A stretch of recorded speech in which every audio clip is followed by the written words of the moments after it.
You're very close. You're super, super close. Hi, everybody.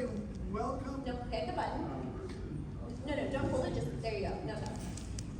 I am not. I'm a Luddite. Total Luddite. Welcome, everybody, to horrible stereotypes in comic books. We're going to be talking a little bit today about what stereotypes are, how to avoid them, and also, some of the advances we have made in eliminating these stereotypes, and some of the stereotypes that are still there. Because let's face it, every time I open up a comic book, I do find out a stereotype that makes me slap my head and say, I thought we were past this.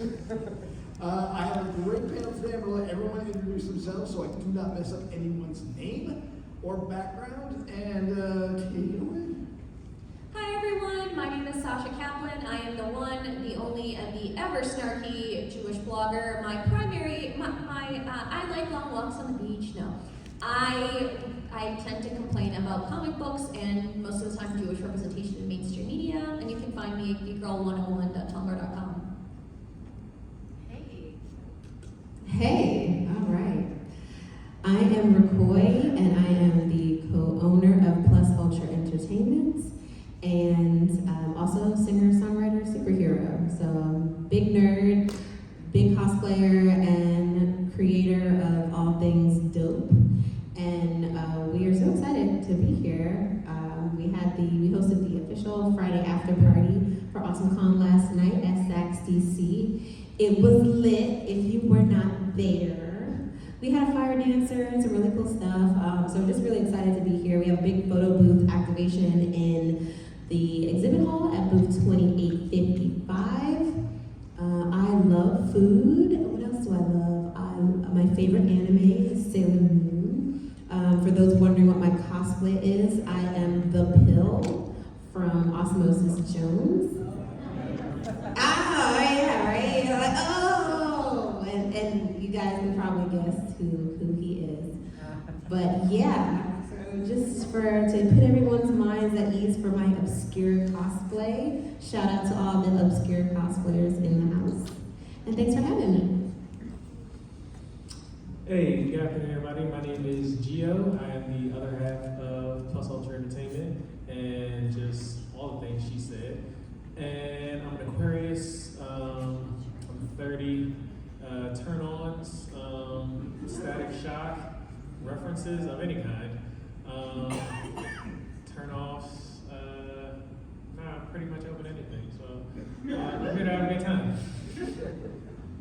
Goodness, the static shock, there was actually some really, really cool moments in that cartoon where we had a lot of things that haven't ever been talked about before in comics, especially that cartoons brought forward.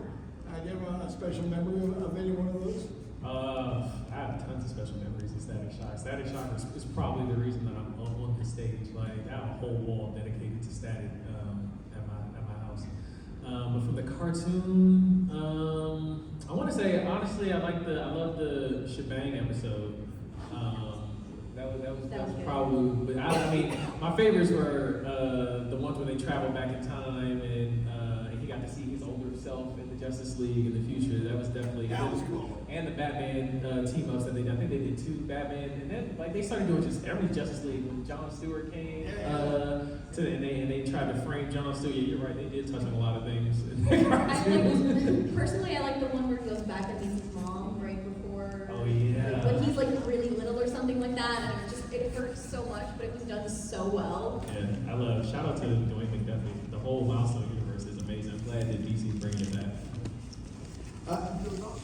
Also an episode where a gun was brought to school and we'll be using the gun for the first, do you remember that one? Yeah. Oh yeah. That was, I've never seen a school shooting like that in a cartoon before, and Static Shock went straight ahead with it and pulled no punches.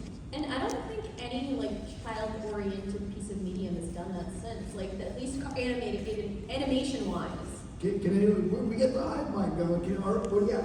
Gargoyles also had a gun episode. Gargoyles did have a gun episode. That's going way back. Oh, these kids don't know Gargoyles. What about there?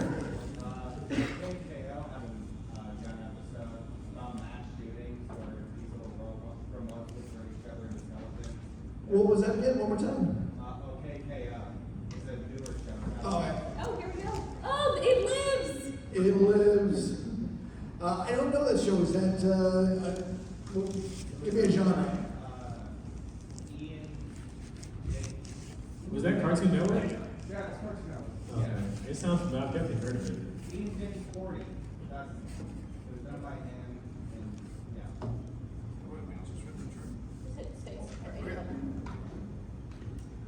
All right, so as we said before, we're going to be talking a little bit about stereotypes. A stereotype is any widely fixed or oversimplified image or idea.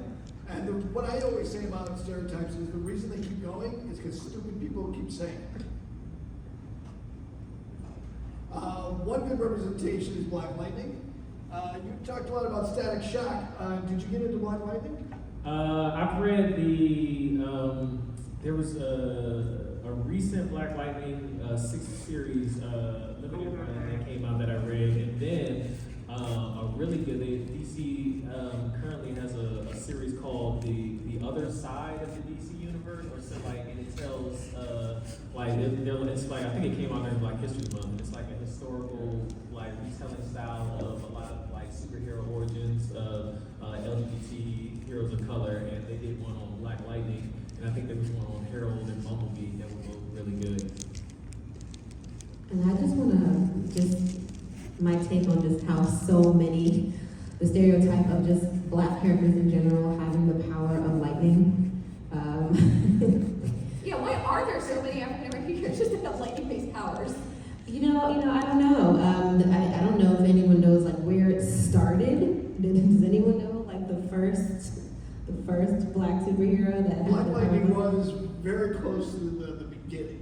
I can say that Tony Isabella created him way back in, because he wouldn't do the Brown Bomber, which is a whole other thing. So he was one of the very first African American superheroes with lightning powers. But I mean, a plethora have followed.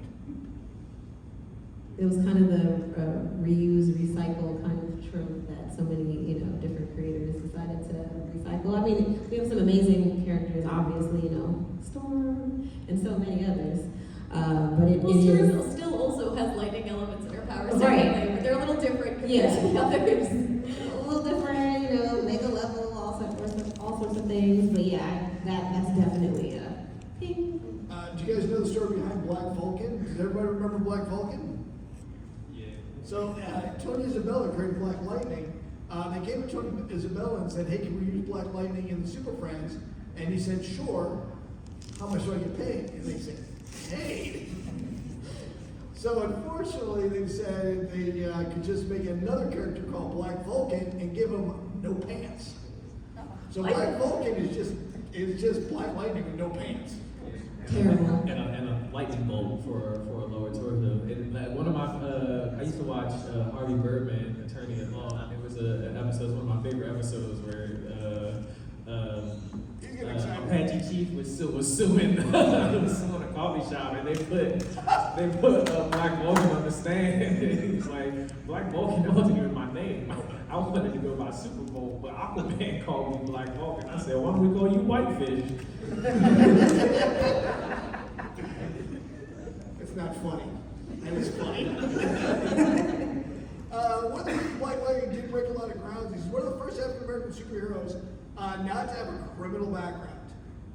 He was a science teacher. He was a father. He was a decathlon athlete, force sport athlete, and an all-around good guy. Until then, besides Black Panther, many of the African American superheroes or African heroes you see in the comics had to come from a criminal background because that's the only way a lot of the writers knew how to write them as part of that hero's journey.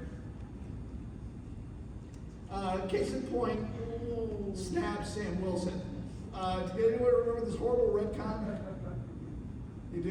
Do we even have to talk about it? Let's make it No. sad. Maybe we'll, you know what? We're going to go buy it. The rest of the world can go buy it. We're going to go buy it. Sorry. One of my least favorite characters of all time, which has so many negative connotations, is the Mandrill. Anyone remember this the is Mandrill? I have no idea who this character is. Neither. I am offended by the initial art. Right? The art alone is offensive. Forget about what's going on in the bubble. Yeah. So, does anyone out there know the Mandrill? What's the Mandrill's superpowers? Thermal. Pheromone. He has a pheromone that makes women immediately do whatever he says. So he's a gender-specific Kilgrave? Yes. Wow, that's like... Sounds like a rapist. And the artist and the writer who made him later fessed up that this is really just a fear of black sexuality. You know, they're coming. They pretty much admitted they're coming for a women, and this is the horrible stereotype they came up with to view and put their own fear out in the world. The Mandrill was a very hateful, spiteful character from beginning to still here. This sounds like when Jim Shooter did his Hulk magazine comic where Bruce Banner is like is almost raped by two men in a YMCA. I And then, remember that one. right? And then when he was people confronted him, he's like, oh, well, this was a thing that like happened to like a friend of mine. And it's like, Jim, no, you just screwed up. Just admit you fucked up. Like, really? Yeah, that's just admit you screwed up there. So the Man Girl was by Steve Gerber. That's who created it. Oh no, I don't know who created her off the top of my head. Do you? I think it was Steve Gerber. All right. I'm not sure. I mean, the Mandrill went through so many different writers and so many different artists. You've got Google. I know. Yeah, we got Google. I'm on it. And it might not have been the original writer who said that, because many people who have handled him have given him different powers over the years. I do remember being at a lecture and the guy fessing up and saying and admitting it in a way that showed that he was recalcitrant. You know, he said, we made this character and it was wrong. There's 3 people credited, among them is Steve Gerber. The other 2 are Carol Suling, I apologize if I mispronounced that, and Ross Andrew. Yeah. Once again, I apologize for not having it right at the top of my head. Like I said, It's fine, it's what It's been a Google's while. for. That was in Daredevil, right? and his first appearance was Daredevil, I believe it was actually. Yeah, that sounds right. That's what I just saw. So that's a character that really pushed the boundaries for a lot of people. I'm sorry. He first appeared in Shauna the She-Devil in number 4 in 1973, apparently. Wow. That's way just back way then. too long for this terrible character to exist, first of all. Hey, I'm deep sorry, dive. but we never talked about Shadow the She-Devil. We should get into that too, the white savior of Africa. Save that for next year. Yeah, all right. Another big trope that has come to pass over the last few years is bad girl bisexuality. Can I amend this slightly? Please. Can we just amend this to bad stereotypes of bisexuals in general? Yes. Because they're definitely not gender specific, and I think everything from like to the Harley Quinn stuff to like the very poorly written Kyra Gillen Young Avengers run also handled that terribly. And then I think there's one more I can't remember off the top of my head that was just absolutely awful. It's like every badass, chick now has to like, oh, okay, well, this is how the storyline is just gonna go. At some point, I gotta kiss another girl. Nico Minoru, that was the other one. And somehow all of these stories revolve around a character trying to cheat with another character, or cheating on their regular love interest with something else. And I'm like, what? Like, where do you get the idea that that's a thing that happens? Like, give me a break. Yeah, I think that just bisexuality in and of itself is just misunderstood by a large section of the population. Like there are people who don't understand the fluidity of it, and very much like, oh, you were gay and now you're straight and then you were gay again, and it's very so to have writers who aren't familiar, and even today in 2022 it's still I mean, sometimes even asking writers to do 5 minutes of research is a tall order for a comic. They're definitely not gonna do that. But no, it's a good point. Yeah. To put a little bit of context though, most of the time in comic books, if you're a lesbian, you're probably a good guy. But if you're bisexual, you're at least grayer when it comes to, which way you're going along. Can you name a couple examples? Nico Minoru, not a villain, bisexual, Prodigy from the X-Men, also so bisexual. So we're doing better. Yeah. that woman and the Question are lesbians, and they're both Yeah. heroes. So it's just poor interpretation by the writers on what they thought and felt. Are we counting Bisexuality Mystique as is- I'm sorry. I don't know. I mean, I guess technically. Because does Mystique count as a bisexual or a lesbian? Because technically she's had relationships with men and women, but she really has only ever loved Irene. I thought she was gender fluid, like technically and physically. That gets you into that weird sort of gray area of this idea of people being trans and gender fluid, being shapeshifters, and that's like I've heard a lot of members of the trans community be kind of uncomfortable by the fact that like, what do you call it? People with like transformation powers or morpher, what do you call it? What's the term? I literally just blanked. Who can change their shapeshifters, there we go. And how that's sort of like unfair and it's not an accurate treatment and it sort of tries to like. It's more like it's a cop-out. Thank you. Cop out, that's a good word for it right there. Oh yeah, all the robots are asexual, guys. All the time. It doesn't matter. Yeah, having Data's fully functional. I can see why they would be upset about this because the fact that Mystique is constantly changing back and forth, and that's the one thing that's a huge like. It's like whenever you see the arguments about like trans athletes trying to compete, they're just like, oh, they just want to do this so they can win. Like, who makes a life decision like this so they can win the 400 meters in high school? Like this is not. It's never been that serious. And remember, everything's on a spectrum. Like I identify as cis male, white male, but give me a young David Bowie right now, and I will make out. and if you won't, that's on you. That's your problem.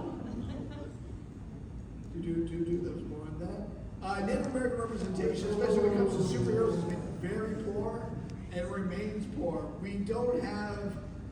Can anyone think of a Native American superhero whose entire superpower subset isn't based around a costume or the fact that they have these Native American powers? Anybody? What do you define as a Native American They power? have totem spirits. Totem spirits, they're medicine men, Yep. or they Just are thunder? one with nature. Oh, dang it! It's all, I was it's gonna all. say Thunderbird until you said nature. Damn it. Right? They're all like either in tune with nature or have an animal spirit, an animal guide, Or they have a tomahawk. No, don't say thunder because his whole thing Danny is cut. Moonstar. I think Waluigi has a reference. Danny Moonstar. But She- so often it's represented by the ghost bear and the ghost bear of Indian legend. So maybe I just haven't read those specific comics and I ignored the New Mutants movie because it was trash. But a lot of her power in the early 2000s, they sort of tweaked her powers a little bit to be more about like projection of like fear in situations. So I guess hashtag they tried. All right, I'll give them hashtag they try. Waluigi, what was your Thunderbird is Native American. Thunderbird. Yes. Yes. Yeah, and most of his powers, He can he listens to the earth and he can hear like footprints. No, it's just a generic super strength. yeah, it's just generic super strength, but it was very much part of his native tradition of his warrior tradition. And if you look at his costume is very much, part of that Indian tradition. But that is one that I'll give you like half credit for, really. He's also famous for dying in his second appearance. Yeah, they also kill him off like right off the bat, like you're not Native American enough. So because They're they didn't bringing go him with the back. normal stereotypes, they said kill him in the. We bring They're bringing everybody him back because death doesn't exist in X-Men comics anymore, guys. Goodness. Yeah, what Yeah. Echo. Echo, thank you. Thank you, that's a good one. All right. Like I said, progress is being made. One more in the back. In the United States, Captain America, they had a Native American Captain America as well. That's true. The costume What was the reflective costume? of the heritage, and I loved it. And some of the stuff that he would say was very reflective of the heritage, but I think in a much more tasteful way, at least. Yeah. All right, good. These are good. What were you saying? No, just one of the costumes. I realize, Echo is awesome and of her, but if you read the current run of her, the way that they deal with her deafness is extremely problematic. So, there are ways in which, really, the Native American piece is definitely progress, but, the way that deafness is dealt with those comics is, there's a lot of issues. Comic book writers don't understand. I should rephrase that. A lot of comic book writers, especially people writing today, don't understand complexities of characters, and that characters have multiple identities. And so a character can be Native American, and they can be deaf, and they have their sexuality, and they have their gender, right? And all of these are parts that make up who they are.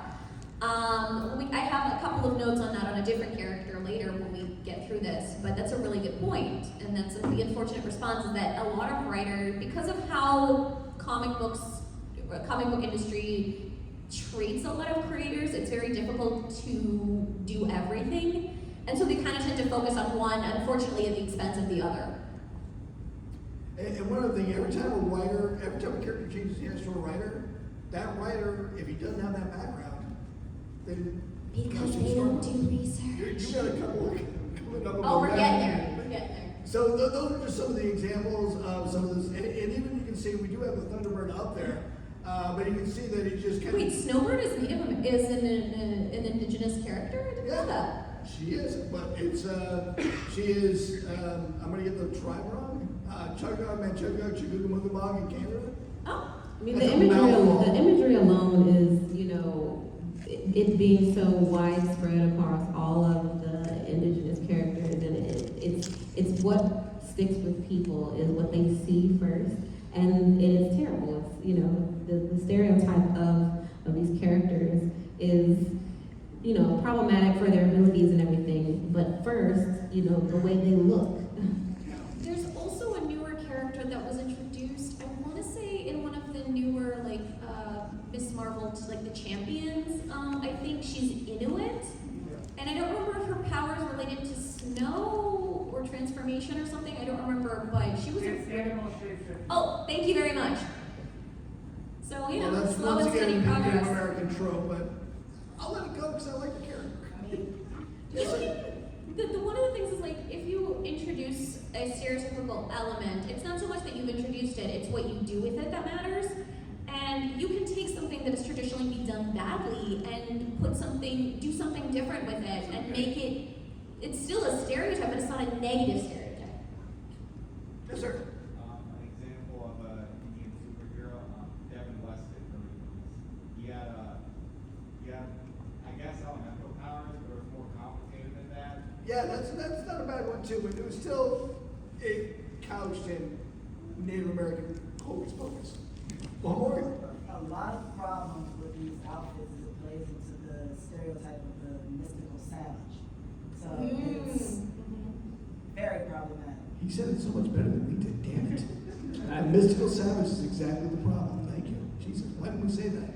I think the root of the problem is that they don't have enough creators who represent these communities writing these comics, and so it gets into like, oh, I'm a writer, I'm not American Indian myself, like how to, like, it's like they kind of go, they want to, like, okay, I want to show, some of it is like they're trying to pay tribute, and it's like, yeah, they will overtly make the costume Native American because in light of, they'll see it as like, oh, well, this is them being proud of their heritage and including all these different elements, so that, like, it's not like a white character can put on any costume, and then it's just because there are so many, like I don't know how a white character can pay tribute to their white heritage. I do, it's terrible. It's not the thought process, it's the filter. Like some of these writers are thinking, let's pay homage to the Native American tradition. What's Native American? Feathers. But they don't even know the So much tradition. fringe. Right, exactly. You know, so how can it's like people just making it up. Because pop culture's already told us what those are. So why bother, why bother to do something as stupid as, like, say, I don't know, like, go to a tribal website and read about the tribe? Where's the Pilgrim Man superhero? Where are they? Hopefully dead and in a ditch. Solomon, can I get a shout out to Solomon Kane? Only Throwing turkeys, that's their superpower. Here's an example of where writers actually don't want to touch that. Roy Harper is part Navajo. Roy Wait, Harper. what? Yes! Wait a minute, but when you say, you know how some people are like, I'm 1/5 or 1/30, yeah, 1/16. So, Backstory was that he was like Wait, after he's brought up by cool. like a medicine man, and over the years they kind of tried to incorporate that in here and there. In some versions, it's like it's implied that his mother might have been native, but it's like they just don't touch it. Occasionally they'll mention it here or there, but I'm one yeah. by Johnny Chu.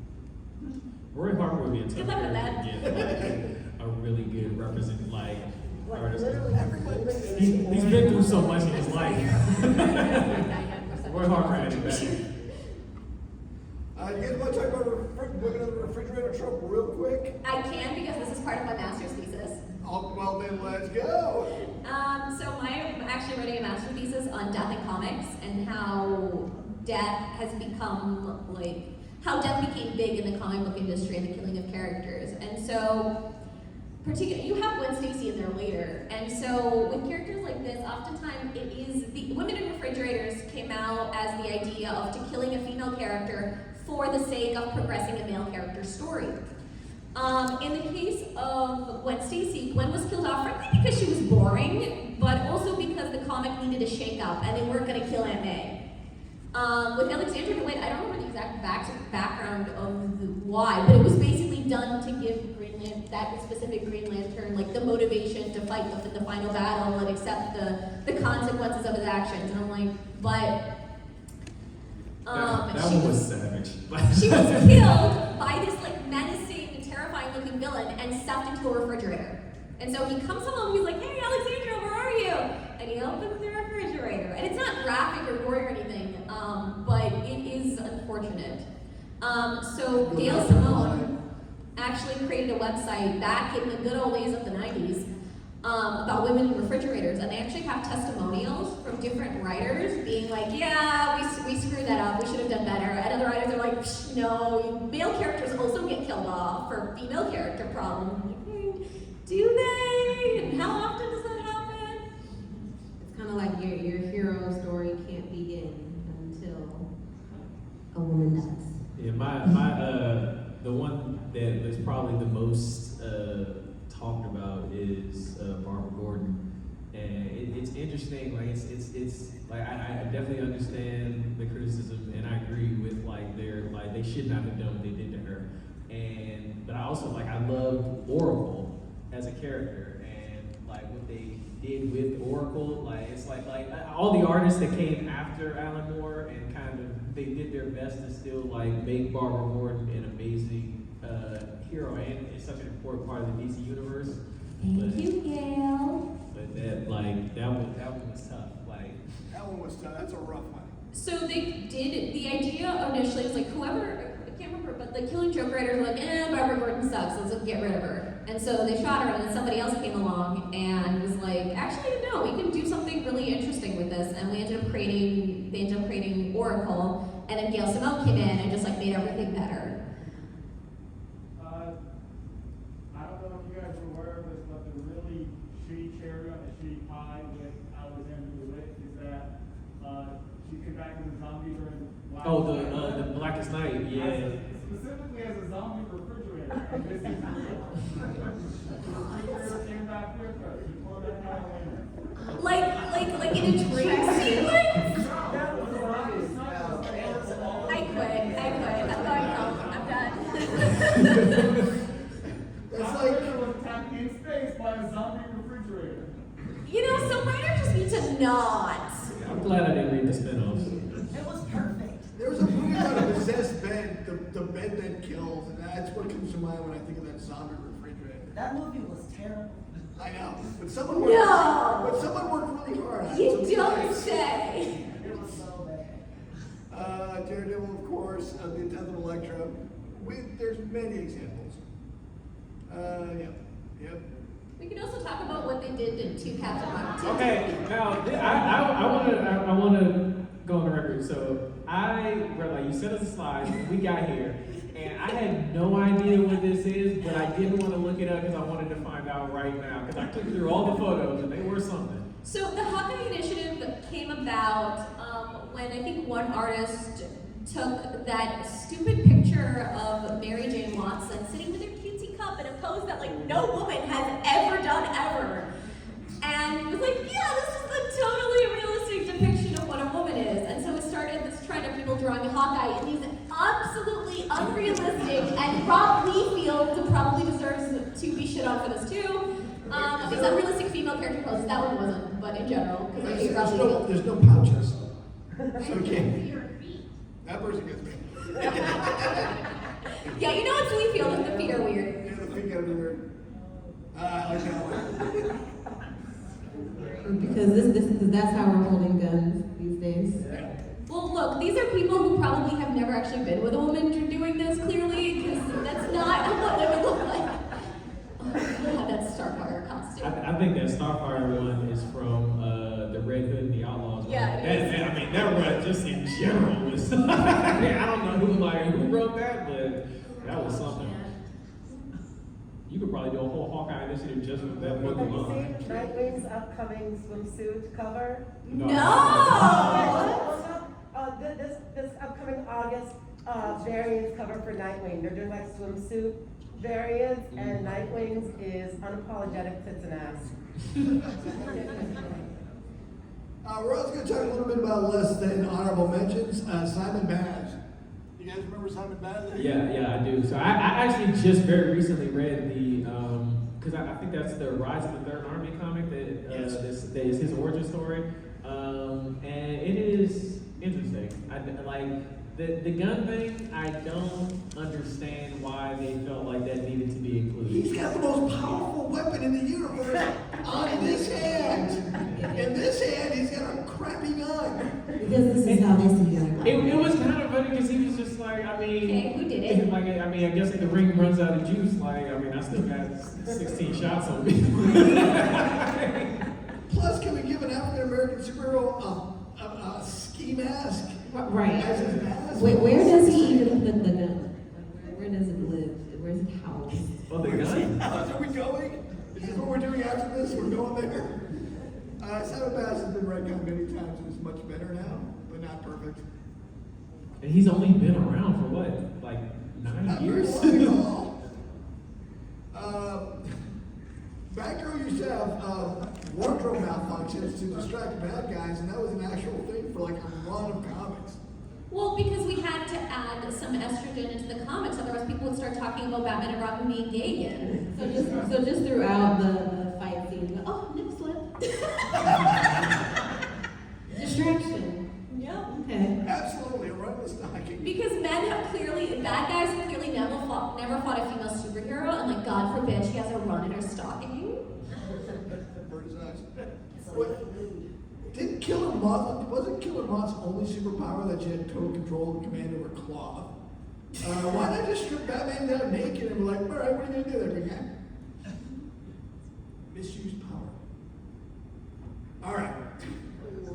Big Bertha, a superhero much like the Blob, but they handled her like, she could have just been female Blob and that would have been fine. But by day, she's a supermodel. By night, she puts on all the weight and becomes a superhero. No. And to get rid of her superpower, she has to throw up all the weight. Oh. And they've drawn some really disgusting The things. sizeism and the terrible exploitation of bulimia. I was gonna say I would have loved to have been a fly on the wall at the bulimia round table where everyone was like, this is it. This is perfectly fine. Was nobody not okay with this? To counter this, there was a cartoon that came out a few years ago called Snow White and the Red Shoes. Did anybody see that? Highly recommend it if you haven't. It kind of subverts this bullshit. And it's really about a young woman who is, not the teeny, itty bitty, teeny weeny, like little, like skinny Snow White. And she learns to love herself, and she doesn't want to look like the skinny person when she puts on these shoes, and she's actually perfectly happy with who she is, and it's a very sweet story, so highly recommend it. All right. That's her actually losing the superpower. That's the least offensive one I can find. Oh, God. Yeah, I know, Yeah, it's this is terrible. terrible. Sorry. But if we face what we've done in the past, we can avoid it in the future. Shamrock, anybody remember the superhero? Let me guess. Please tell me what her power is. Irish, good job! Just a wild guess. And what is her superpower? This was Contest of Champions. What's her superpower? Oh, Oh, God. if you're Irish and you died in a bombing, No! you can lend her your powers Wait, I'm sorry. and your Say strength. that. What, please say that. IRA members who have blown themselves up can give their strength to her and her memories and their abilities. So one of them was a bomb maker, not a good one. And so she's able to defuse a bomb she finds and things like that. She can call the spirits of her fallen IRA brothers and sisters to help her. So she's an Irish superhero named Shamrock, whose power is to absorb I think what part of this you're not getting. White men's powers, and they didn't even have powers. It's just they were dumb and killed themselves, or by the not being able to properly do things. So now she can go through diffuse bombs because someone gave her that ability. And At one least was a it's semi-original superpower. One was a cryptologist, so she could do. So basically, someone who can bench 240, then okay, that's it. That's what she can do. Yeah, that's a pretty bad stereotype. Isn't that just one for all? No. Wow, I think this is the first My Hero Academia reference I've actually heard at this con. We shall not. You don't even have to say anything at this point. I didn't know that was a racial slur until somebody explained it to me. High face. I also did not know that, and I'd really rather you not explain it to me, because I would probably like to live in ignorance, because it's not like I would ever say that to a person anyway. Yeah, Well, it's don't do it by accident. it's hard to keep up with the black ones, so I've never had time to really find out much about anybody else's. What, please explain what is his power? So during World War II, Asians would be What a called, start. sometimes be called pie faces because their faces are flat. I know, right? And this character was literally called Pie Face in the comic books for years and years. Until he finally showed up and says, please stop calling me Pie Face. It's actually a racial slur. And not even a good one. I mean, not that there are any good ones, but Well, none of them are good. It's not creative. I have been called some racist things where I was like, you know what, that's interesting. The things people will, people when they want to demean and belittle and hurt others, will all of a sudden get very creative. I mean, we've reclaimed one already. I mean, night skins, that's kind of the newest one that's the newest one, Night skin, so. I've never heard that in any context. God. Yeah, it became a thing on social media, and then, black people were just like, you know what? We like that one. We're gonna remix that. In the same way, a small group of Jews decided to reclaim Jew Boy, and it failed epically. I will admit this, I'm on the BlurredCon Facebook page a lot, because I've been on there from the very beginning. I like to promote this in other lectures that I give and panels that I give, but I often dress as Luke Cage. And one time I just came across and someone goes, look at this guy, and it's me. I'm like, yeah, that's me. I do Luke Cage all the time. Well, what about it? He's like, nothing. And then right under that, someone goes, leave him alone. He's the Daywalker. I'm like, I can't like that. Okay. Chop Chop was one of the worst drawn stereotypes I could find in comic books. I'm so offended by this imagery. I know, there's nothing good about it. He was a kamikaze pilot who was captured by the Blackhawks, who became their cook for many, many years. Maybe a bit of a redemption arc, because if you can see the next one, he's actually drawn as a human being. And also a very skilled pilot. He does save the Blackhawks on a couple of occasions by using his knowledge of aerial combat. Why does he look like an Asian Mr. Popo? That is a great question. I do not know the answer for that. Oh no, Mr. Popo, that's a problem. Oh, Mr. Popo. 5 minutes, I got it. During the Golden Age, there was a lot of, propagandization and, racialization of Japanese characters to make them, because they were the enemy. It was literally World War II. Yeah, it was literally World War II. Yeah, they were the enemy, so. And part of me is like, well, that's the reason, but it's still not a good reason in my mind. So Superman, speaking of World War II, Superman says you can't slap a jack. This is so hilarious because now Superman beats up the KKK. It's like, all right, bro, choose a side. Superman's been fighting the KKK since. But then their excuse is he's an alien. exists now and exists in the post-World War II era is not the same Superman that existed in the World War II era because of the war elements aspect of it. And I'm not excusing this because this is horrific. But, you know, as the writers change and grow, or change in general, so do the characters. So basically, Superman is the old racist grandpa whose grandchild is now half black. So he had to have a change of heart. And now he's starting to think differently about him moving throughout the world. And you know why we know for a fact that Superman is not Jewish? He's not Jewish. He'd be Superman. No. You should go home with that joke. Go home with a joke. Also, we were talking about, I want to find your slides. So, okay, that particular slide, I think this is the old. so that other slide, everyone should know that that word is a racial slur.